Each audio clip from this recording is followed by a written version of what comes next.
Une salle de classe. Une vingtaine d'enfants. Le pantin est assis au premier rang. Bon, la plupart des devoirs que je vous rends aujourd'hui sont des devoirs qui valent juste la moyenne, comme on dit, et c'est triste. C'est triste à en pleurer. Alors, il y a deux exceptions à tout cela, deux. Une pour le meilleur et une pour le pire. Ah, le pire, le plus scandaleux même. Nous allons y venir à l'instant. Bon, il y en a un parmi vous qui a dépassé, je crois, toutes les limites permises et autorisées dans le cadre de cette école. Quelqu'un qui n'a pas très bien compris non seulement l'importance de l'école, mais l'importance de la discipline. Ce personnage m'a remis ceci. Le maître d'école montre une feuille de papier déchirée et froissée. Voilà! Ce que vous voyez là est exactement le devoir dans l'état dans lequel il m'a été remis. Incroyable, n'est-ce pas, hein? Est-ce une guirlande de Noël? Une serpillière? Un emballage de poisson? Non, mais à cet individu qui va se reconnaître, je rends son devoir de la façon qu'il mérite et je l'invite à venir le chercher, sous le regard de tous, afin de signer son exploit au grand jour. Le maître d'école pose la feuille par terre. Ah, eh bien, je m'en doutais. Ce personnage aime l'anonymat, la discrétion. Bon. Nous allons donc plutôt faire un détour par le meilleur pour nous remonter le moral. Après le pire, je vais passer au meilleur. Le maître d'école se dirige vers le pantin. Et c'est vers toi, Pinocchio, que je me tourne pour t'adresser mes félicitations admiratives et même mon admiration reconnaissante. Voilà. Le maître d'école pose une copie sur la table de Pinocchio. Oh, c'est ce qu'on appelle un beau travail. Le vieil enseignant que je suis en train de devenir te remercie car tu lui apportes aujourd'hui un peu de consolation et surtout beaucoup d'espoir. Continue comme ça et ne renonce jamais.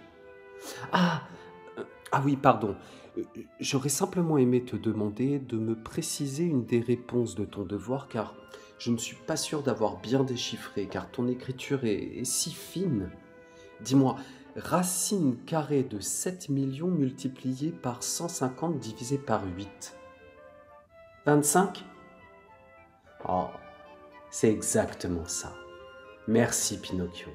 Merci beaucoup. Embrassez-vous. Embrasse-le Pinocchio, il est amoureux. Mais qui a dit ça? Qui a dit ça? C'est la confirmation décidément que certains d'entre vous n'ont rien compris à tout ce que je raconte. Dans quelle langue je dois le leur répéter?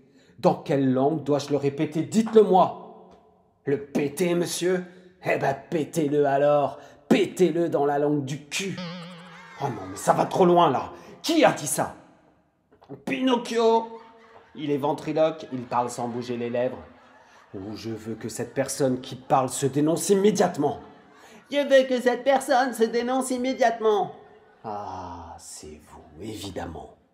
Ah, c'est vous, évidemment. Bon, arrêtez immédiatement. Arrêtez immédiatement. Taisez-vous maintenant. Taisez-vous maintenant. Bon, là c'est trop, vous sortez. Oh, bon, là c'est trop, vous sortez. J'appelle le directeur. J'appelle le directeur. Mes enfants, vous avez là devant vous la honte de cette école. Oh, mes enfants, vous avez là devant vous la honte de cette école. Ta place est en prison. Oh, ta place est en prison. C'est bon là? Ça y est? Vous avez fini avec votre numéro? On peut en placer une? On n'en peut plus de vous, ça suffit, on en a marre. On s'ennuie, on meurt. Quand on vous écoute, on a les yeux qui tombent par terre. On s'écroule de fatigue. Quand vous avez fini de parler, eh ben on est mort. On n'en peut plus. On veut sortir d'ici. C'est trop. On a peur, on veut de l'air. Bon, taisez-vous. Vous sortez maintenant. Ah ouais, je vais sortir. Ouais, je vais partir dès maintenant, là tout de suite à l'instant, et je vais m'en aller tellement loin, je vais monter tellement haut que vous me verrez bientôt filer dans le ciel comme un avion, comme une étoile, et vous me verrez briller pendant des siècles après ma mort. Il y en a qui veulent venir avec moi? Est-ce que tu veux pas venir, toi, Pinocchio? On m'avait dit tellement de bien à ton sujet. Tu m'as déçu, mon vieux, c'est rien de le dire.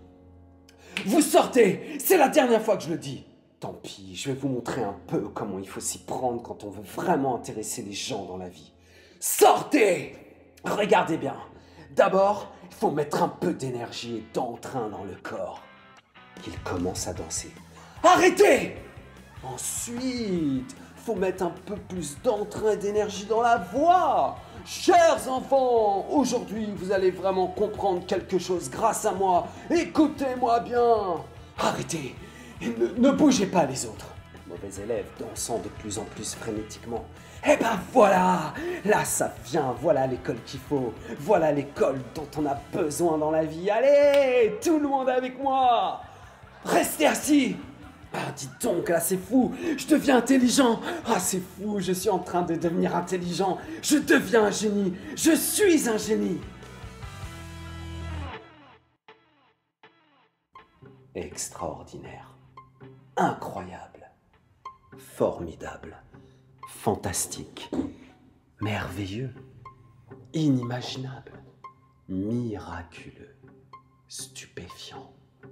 Non seulement le pantin était devenu doué pour les études et particulièrement pour les maths, non seulement il était devenu intelligent, mais quoi qu'il puisse se passer autour de lui, malgré toutes les tentations, malgré toutes les occasions qu'il aurait pu avoir de flancher, malgré toutes les bonnes raisons qu'il aurait pu trouver de ne pas tenir ses promesses, de tout abandonner, de tout envoyer balader, eh bien non, il tenait bon. Il résistait, il ne flanchait pas, comme un miracle. Moi, je vous le dis, un vrai miracle. Un peu plus tard, chez la fée. Vous voulez me parler, ma fée? Oh oui, Pinocchio.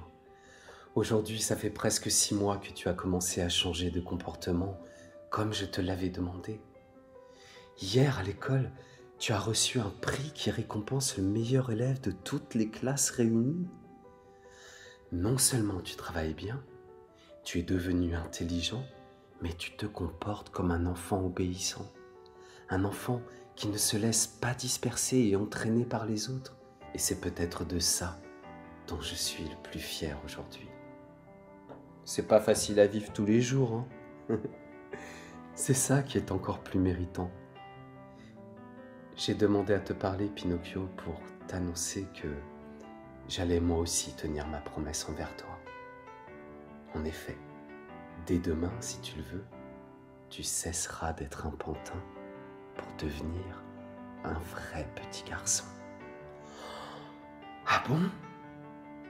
Oui, demain, Pinocchio, je vais faire de toi un vrai petit garçon, si tu en es toujours d'accord. Mais évidemment que je suis d'accord. Alors, Pinocchio, demain, grâce aux pouvoirs qui sont les miens, ceux des fées, je vais te faire devenir un petit garçon comme les autres. Tu peux aller prévenir tous tes amis si tu veux, inviter tous ceux que tu as envie d'avoir près de toi pour partager ce moment. Ce sera une grande fête. Ce sera la fête de ta naissance, Pinocchio, ta seconde naissance. La plus importante. Oh, c'est le plus beau jour de ma vie, non? Je vais naître encore une fois. Je vais naître pour de bon, c'est ça? Oui. I close my eyes and I can see a world that's waiting up for me that I call my own. Through the dark, through the door, through where no one's been before, but it feels like home. They can say it all sounds crazy. They can say I've lost my mind. I don't care, so call me crazy. We can live in a world that we design.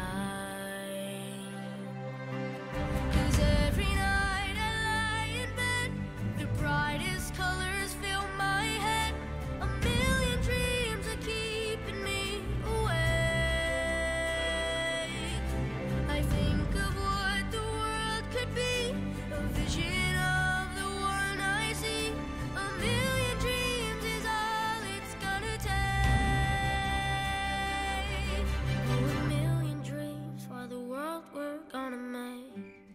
Ça allait être une fête énorme, cette fête de sa naissance, avec presque 100 personnes en tout. Le pantin avait passé toute sa journée à faire le tour des maisons où habitaient les enfants de son école. Il commençait à faire nuit. Le seul problème, c'est que le pantin n'arrivait pas à trouver un des enfants qui était sans doute le plus important à ses yeux. L'enfant qu'il préférait dans le fond, même si ce n'était pas le meilleur des exemples, on peut le dire. Il le cherchait partout. Il ne le trouvait pas.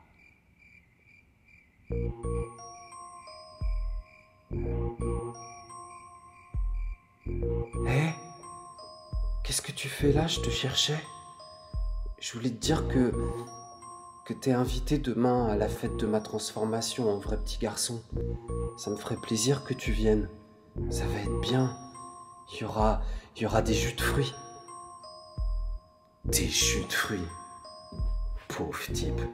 Allez, dégage, s'il te plaît. Tu m'as déçu. Au début, je te trouvais marrant. De toute façon, demain, je serai plus là, je serai loin. Je m'en vais et je pars ce soir. Ah bon? Où ça? Allez, t'occupe, microbe, rentre chez ta mère. C'est pas ma mère. Mais rentre chez toi, je te dis. Et oublie pas de te laver les dents. Tu vas où? Là où on vit vraiment. Un endroit où on vit pas à moitié comme ici. Un endroit où on s'ennuie jamais. Tu t'ennuies pas, toi, ici? Tu réponds pas? Bah alors dégage, rentre chez toi, il fait nuit, tu vas te transformer en citrouille. Là où je vais, ça s'appelle le pays de la vraie vie. C'est un endroit où il n'y a pas de temps mort. C'est un transporteur qui passe nous prendre vers minuit. On roule toute la nuit, il y aura plein d'enfants qui viennent de partout. On roule toute la nuit, ensuite on arrive là-bas, et à part les organisateurs, il n'y a aucun adulte. Personne pour faire des discours là. Mais moi demain, je vais devenir un véritable petit garçon. Je serai plus un pantin, une marionnette. Ce sera vraiment une nouvelle vie pour moi. Hein, ce sera vraiment une nouvelle vie pour moi. Mais qu'est-ce qui va vraiment changer dans ta vie? À part que t'auras peut-être plus ta tête de clown là et ton chapeau par-dessus. Qu'est-ce qui va changer? Tu vas toujours faire seulement ce que les autres te disent de faire, hein? Tu vas toujours passer tes journées à transpirer avec ta tête clouée sur ta chaise comme Jésus-Christ là, à travailler comme un vulgaire insecte, travailler comme une bête, travailler au lieu de vivre, au lieu de te marrer. Allez, dégage maintenant, tu me déprimes. Quand je te vois, ça me donne envie de pleurer. Bon bah, je dois rentrer. Vu l'heure qu'il est, la fée qui s'occupe de moi doit vraiment s'inquiéter cette fois. J'ai promis d'être sérieux. J'ai pas envie de tout faire rater. Ouais, t'as raison. Continue à être sérieux surtout. Prépare bien ta retraite et ton cercueil pour le cimetière ensuite. Et qu'est-ce qu'on fait là-bas dans cet endroit où tu vas? On vit. On est adulte. On se couche pas, on se couche jamais. Il n'y a pas de parents, il n'y a pas d'école, il n'y a que des journées de temps libre. On fume des clopes, on fait la fête, on voit des films d'adultes avec des femmes. On boit de l'alcool, du martini, de la vodka. Il y a toute une organisation avec des jeux démentiels, des jeux de fous, des attractions pour se retourner le cerveau dans tous les sens. C'est tous les jours, le jour de faire la fête, tu comprends? Jusqu'à la fin, il n'y a plus d'arrêt. Tu fais plus que ça. Tu deviens libre et tu te marres. Tu penses à rien, tu penses pas, t'es le roi. Moi, j'hésite pas, j'ai pas envie d'une autre vie. Bon, bah, je vais attendre un petit peu avec toi alors. Et ensuite, quand le camion sera arrivé, bah, je rentrerai chez moi. Ouais, comme tu le sens, Minus. Mais pourquoi tu viendrais pas plus tôt? Ah non, j'ai promis. Je veux juste te voir partir comme ça pour le plaisir. Plus tard, le camion est là. Bon allez, salut la cloche. Couche-toi de bonne heure, hein, et lave-toi bien les dents. Ouais, salut. Non, attendez. Attends quoi? Non, je sais pas. Tu veux venir ou pas? Si tu veux venir, viens, mais dépêche-toi. Je sais pas. Bah viens pas alors. Allez, salut. je peux pas venir, c'est pas possible. Bon, bah salut. Non, attendez. Quoi? Je sais pas. Bon, allez, salut alors. Non, attendez. Si, je viens. Voilà une grande décision. Une décision d'homme. Tu vas pas le regretter, je te le jure. Le pantin monte dans le camion. Le camion démarre.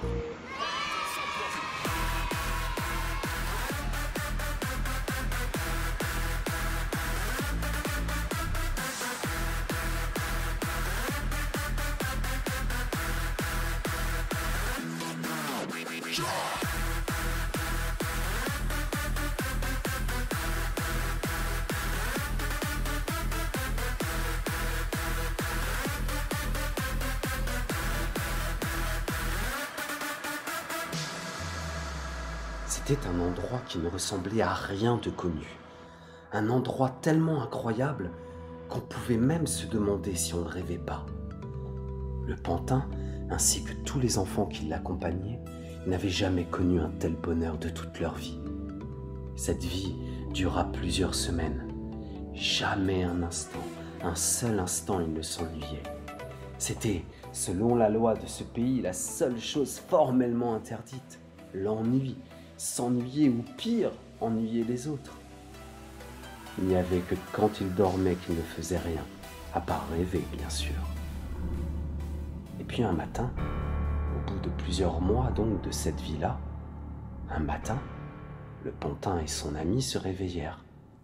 Ils se réveillèrent comme chaque matin, dès le premier rayon de clarté, alors qu'il faisait presque encore nuit. Dis donc, t'es réveillé toi ou tu dors encore? Ah non, moi je suis réveillé, j'ai hâte de me lever même. Il y a tellement de choses à faire aujourd'hui.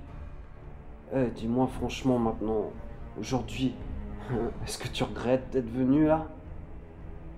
Le pantin se relevant, des oreilles d'âne lui ont poussé pendant la nuit. Si je regrette, ça va pas à la tête, mais faudrait être une vraie bête pour regretter, tu crois pas?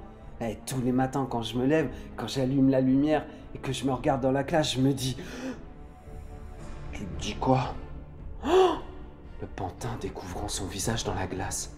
Mais qu'est-ce qui se passe? Mais comment ça? Qu'est-ce qui se passe? Il y a un problème? Non, il n'y a aucun problème.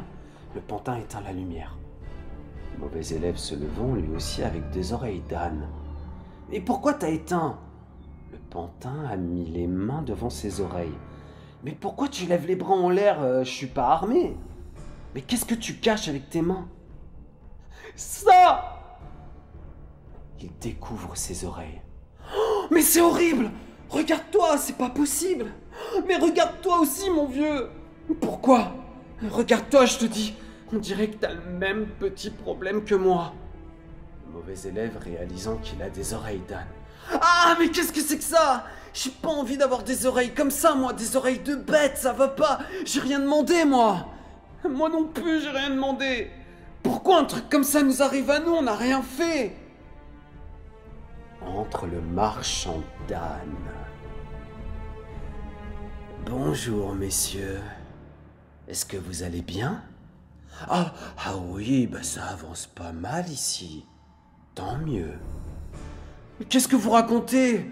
On a plutôt un gros problème, regardez. Oh, comment ça, un problème? Mais c'est magnifique, ça, au contraire.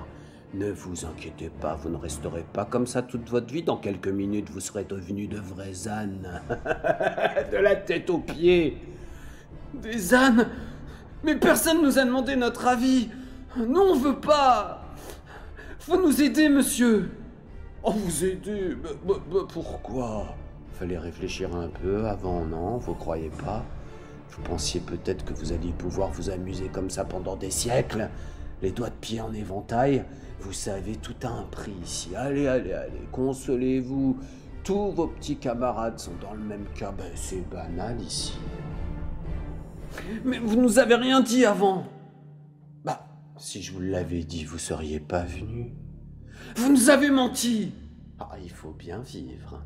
Vous êtes dégueulasse. Oh, Je suis simplement un petit commerçant, moi c'est tout. Je gagne ma vie, je vends des ânes.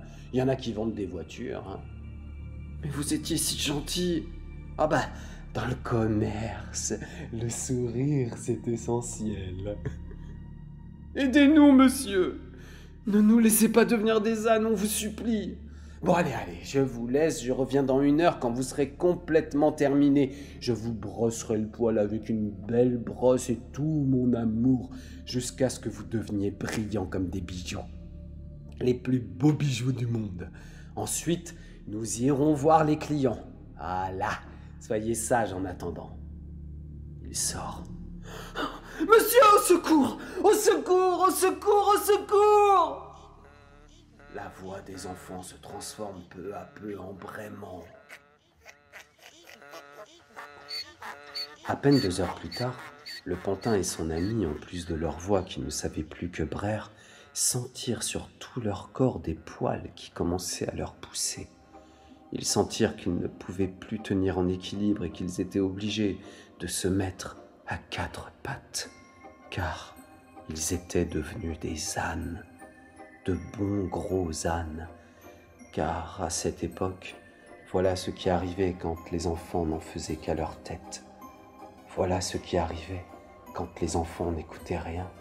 Et surtout, voilà ce qui arrivait quand les enfants ne voulaient plus aller à l'école, et qu'ils passaient leur temps à s'amuser, à rigoler bêtement, et qu'ils passaient leur temps à ne rien faire. Voilà ce qui arrivait.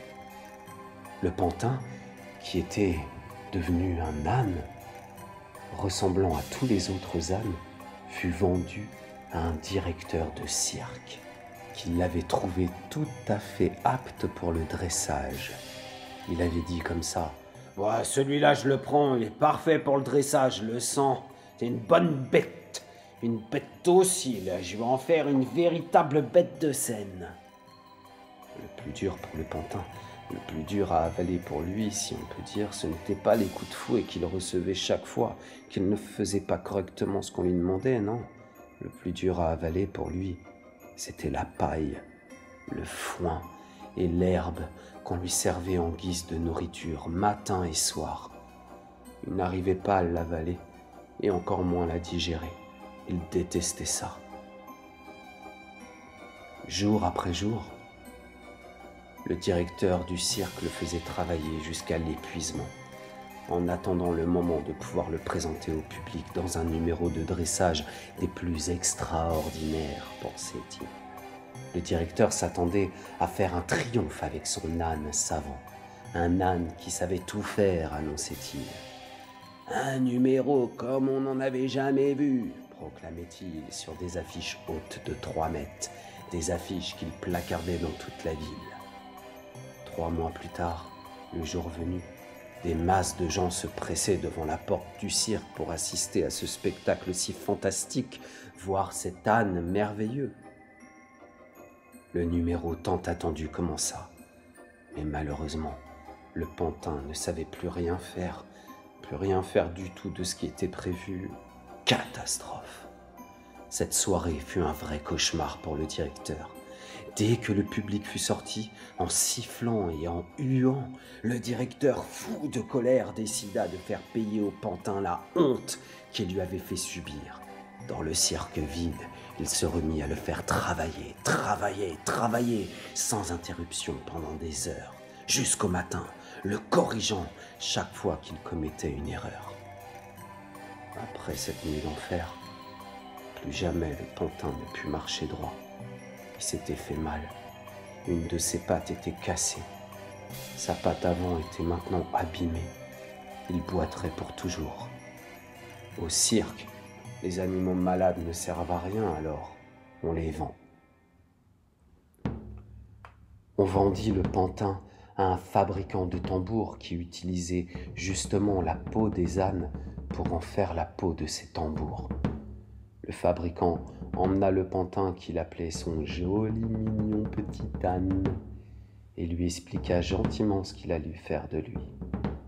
Il allait le jeter dans la mer pour le noyer, le tuer en douceur, sans faire d'accroc à son joli pelage. Il le caressait tout en lui chuchotant ces mots à l'oreille. Le pantin voulut s'enfuir, mais le fabricant de tambours le tenait serré. Arrivé près d'une petite falaise, il lui accrocha une corde à la patte pour pouvoir le remonter ensuite. Il l'embrassa et le jeta dans le vide.